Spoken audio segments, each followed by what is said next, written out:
திமுகவின் சென்னை மேற்கு மாவட்ட அயலக அணி, அதாவது வெளிநாட்டில எல்லாம் திமுக வளர்க்குறாங்களாம், அந்த அயலக அணியின் செயலாளராக இருக்கக்கூடிய திரு ஜாஃபர் சாதிக் என்பவர் தான் இந்த ஒட்டுமொத்த போதை கடத்தலுக்கும் தலைவர் என்பது என்சிபியோட விசாரணையில் தெரிய வருது. 1700 கிலோ சூடோ எஃபிடிரின் என்ற போதைப் பொருள் தயாரிப்பதற்கான ஒரு மூலப்பொருளை கைப்பற்றுகிறார்கள். இந்த ஜாஃபர் சாதிக்கை திமுகவுக்கு அறிமுகம் செய்து வைத்து திரைப்படத்துறைக்கு அவரை அழைத்து வந்தது இயக்குனர் அமீர் என்பது முக்கியமான விஷயம். இந்த மங்கை திரைப்படத்தோட இயக்குனர் யார் தெரியுமா? துணை முதல்வராக இருக்கக்கூடிய திரு உதயநிதி அவர்களின் மனைவி திருமதி கிருத்திகா உதயநிதி. ஒருவர் கூட இந்த கேள்வி எழுப்பவில்லை. ஜாஃபர் சாதிக், முதலமைச்சர் மு.க. ஸ்டாலின், சபரீசன், உதயநிதி, அன்பில் மகேஷ், சேகர் பாபு, தயாநிதி மாறன் உள்ளிட்ட திமுக முக்கிய பிரமுகர்கள் அத்தனை பேரோடும் நெருக்கமாக இருந்திருக்கிறார். பணத்தை அள்ளி வீசி இருக்கிறார் ஜாஃபர் சாதிக். போதைப் பொருள் கடத்தலில் கொட்டுகிறது அல்லவா பணம்.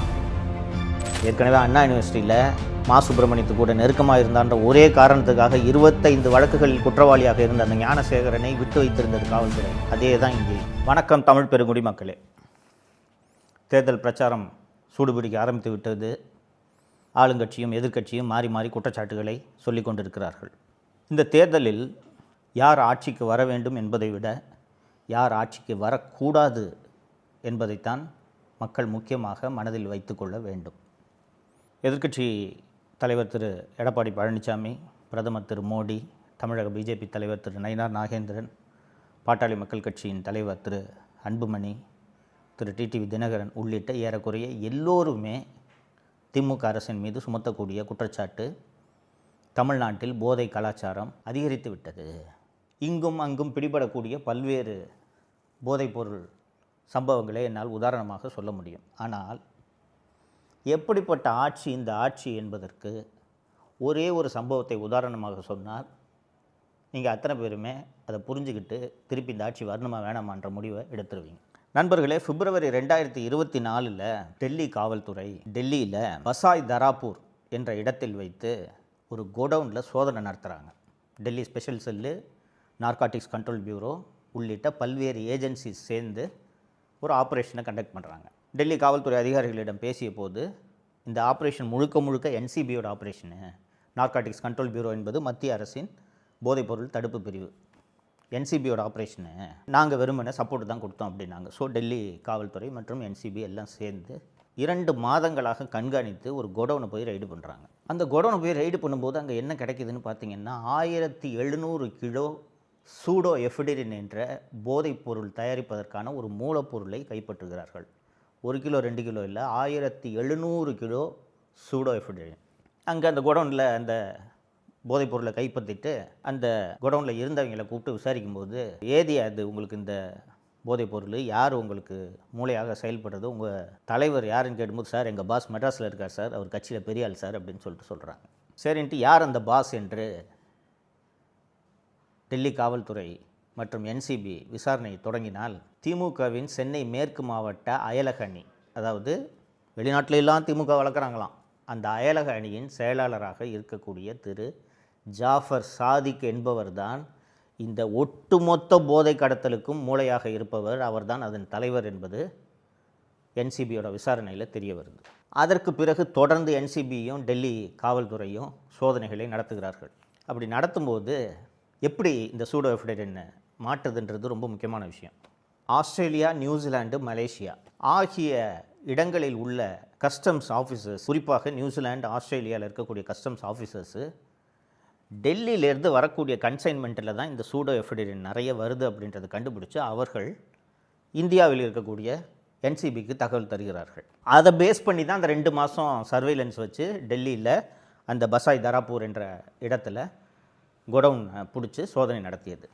ஸோ எப்படி இந்த சூடோ எஃபிடிரின் வெளிநாடு செல்லுது அப்படின்ட்டு நீங்கள் பார்த்தீங்கன்னா, உலர்ந்த தேங்காய் பூ இருக்குல்ல, அந்த தேங்காய் பூவை, உலர வைத்த தேங்காய் பூவை ஏற்றுமதி செய்வதாக சொல்லி அந்த தேங்காய் பூ மற்றும் கேழ்வரகு இது 2ஐயும் ஏற்றுமதி செய்வதாக சொல்லி அந்த தேங்காய் பூ மற்றும் கேழ்வரகுக்கு உள்ள இந்த சூடோ எஃபிடிரினை மறைச்சி வச்சு கண்டெய்னரில் ஏற்றுமதி பண்ணுற வேலையை தான் ஜாஃபர் சாதிக் செஞ்சுக்கிட்டு இருக்கார். இந்த கேழ்வரகு மாவு மற்றும் சூடோ மற்றும் இந்த தேங்காய் பூக்குள்ளே சூடோ எஃபிடிரினை மிக்ஸ் பண்ணுறதுக்கு ஒரு இடம் வேணும் இல்லை, ஒரு கோடன் வேணும் இல்லை, டெல்லியில் அது இல்லை. டெல்லியில் வந்து ஏற்றுமதிக்கு மட்டும்தான். மிக்ஸ் பண்ணுற வேலை அங்கே நடக்கல. எங்கே தெரியுமா நடந்துச்சு? சென்னையில் சோழிங்கநல்லூரில் 1.5 வருடங்களாக இந்த கோடவுனை ஜாஃபர் சாதிக் நடத்தி கொண்டிருக்கிறார். அண்டு ஜாஃபர் சாதிக் தான் இந்த சென்னை மேற்கு மாவட்ட அயலக அணியோட செயலாளர் அப்படின்றத நான் சொன்னேன். நண்பர்களே, உங்களுக்கு தெரிந்தவர்கள் நிறைய பேர் திமுகவில் இருப்பாங்க. திமுகவில் அவ்வளவு எளிதாக கட்சி பதவி வாங்க முடியுமான்னு நீங்கள் கேட்டு பாருங்கள். 10 வருஷமாக இருக்கேன், வட்ட செயலாளரை கூட ஆக முடியல, நான் எங்கள் மாவட்ட செயலாளர் பற்றிலாம் நான் நினச்சி பார்க்குறது அப்படின்னு சொல்லுவாங்க. ரொம்ப அது எளிதில்லை. நீங்கள் சாதாரணமாக யாருக்கும் பதவி கிடைக்காது. அப்படி இருக்கும்போது இந்த ஜாஃபர் சாதிக் என்ற நபர் யார்?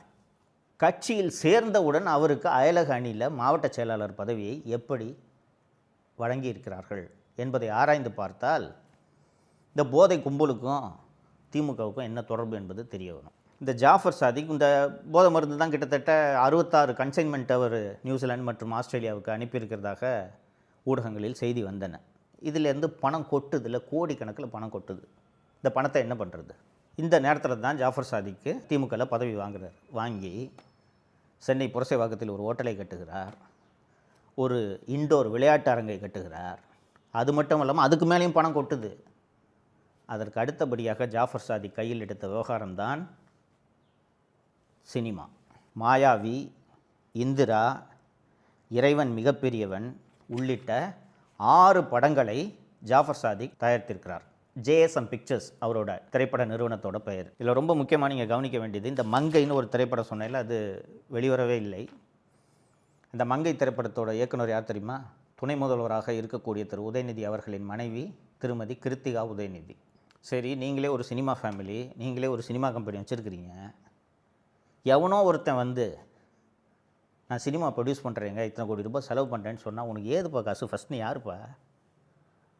நீ எதுக்குப்பா வந்து எங்களை வச்சு படம் எடுக்கிறேன்ட்டு வர்ற என்று ஒரு சாதாரணமான ஒரு குறைந்தபட்ச அறிவுள்ள நபர் கேட்க வேண்டுமா வேண்டாமா? ஒருவர் கூட இந்த கேள்வி எழுப்பவில்லை. ஜாஃபர் சாதிக், முதலமைச்சர் மு.க. ஸ்டாலின், சபரீசன், உதயநிதி, அன்பில் மகேஷ், சேகர் பாபு, தயாநிதி மாறன் உள்ளிட்ட திமுக முக்கிய பிரமுகர்கள் அத்தனை பேரோடும் நெருக்கமாக இருந்திருக்கிறார். திமுகவின் மாவட்ட செயலாளராக இருக்கக்கூடிய திரு சிற்றரசு அவர்களோடும் நெருக்கமாக இருந்திருக்கிறார். ஏன் நெருக்கம்? ஜாஃபர் சாதிக் யார்? அவர் கூட ஏன் நெருக்கமாகணும்? இன்னும் குறிப்பாக சொல்ல மறந்துட்டேன். இந்த ஜாஃபர் சாதிக்கை திமுகவுக்கு அறிமுகம் செய்து வைத்து திரைப்படத்துறைக்கு அவரை அழைத்து வந்தது இயக்குனர் அமீர் என்பது முக்கியமான விஷயம்.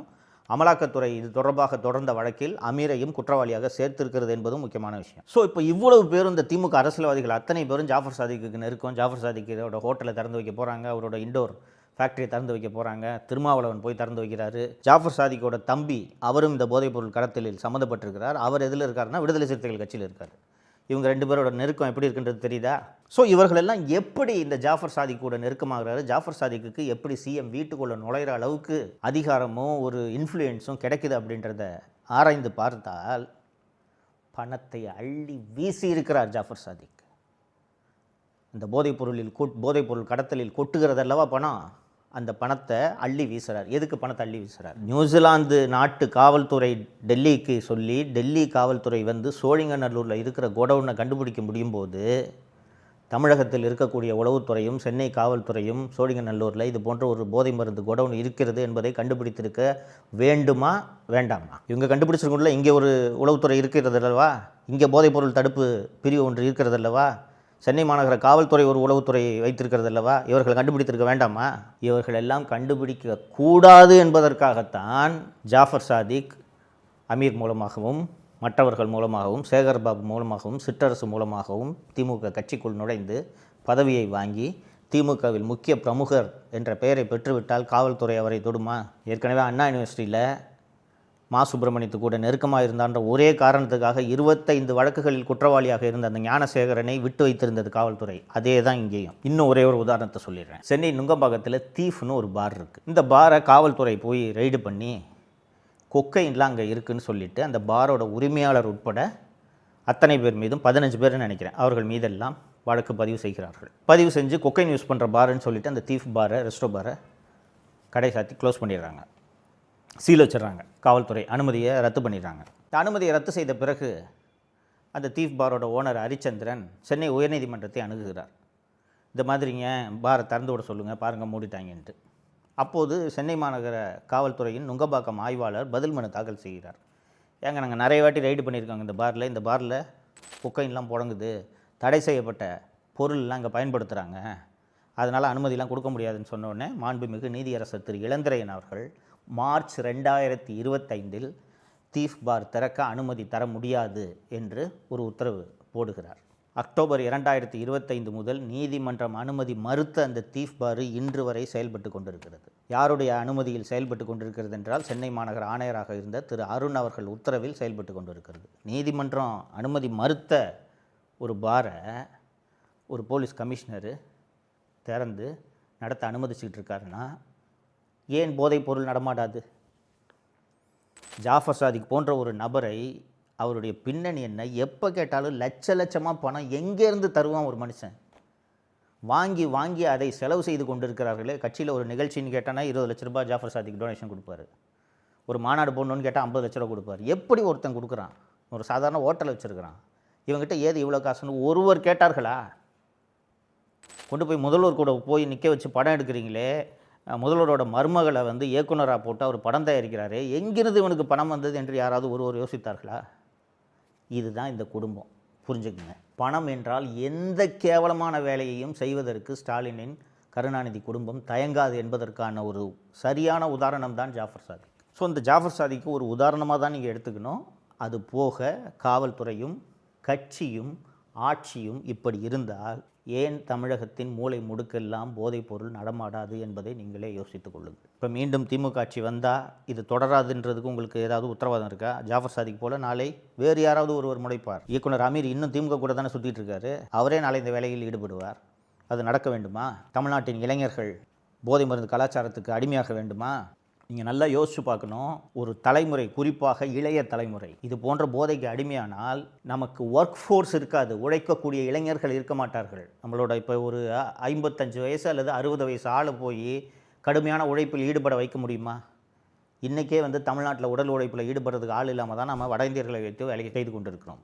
அப்படி இருக்கும்போது தமிழ்நாட்டில் இருக்கக்கூடிய குறிப்பான அந்த யங்ஸ்டர்ஸ், இந்த ஒர்க் ஃபோர்ஸ் போதை கலாச்சாரத்துக்கு அடிமையானால் தமிழ்நாட்டில் உழைப்பதற்கு ஆள் இருக்க மாட்டார்கள். மிக கடுமையான நெருக்கடியை தமிழகம் சந்திக்கும். தமிழ்நாட்டின் எதிர்காலமே பாழாகி போகும். இது எல்லாத்தையும் நீங்கள் ஞாபகம் வச்சுக்கணும், மறக்கக்கூடாது. ஜாஃபர் சாதிக் விவகாரம்லாம் ஆரம்பத்தில் பரபரப்பாக பேசப்பட்டது. அதுக்கு பிறகு இப்போது அது செய்திகளில் அடிபடுவதில்லை. ஆனால் தேர்தல் வருகிறது. இந்த தேர்தல் நேரத்தில் மறக்காமல் ஜாஃபர் சாதிக்கை நினைவில் வைத்து கொண்டு நீங்கள் வாக்குச்சாவடிக்கு சென்று வாக்களிக்க வேண்டும்.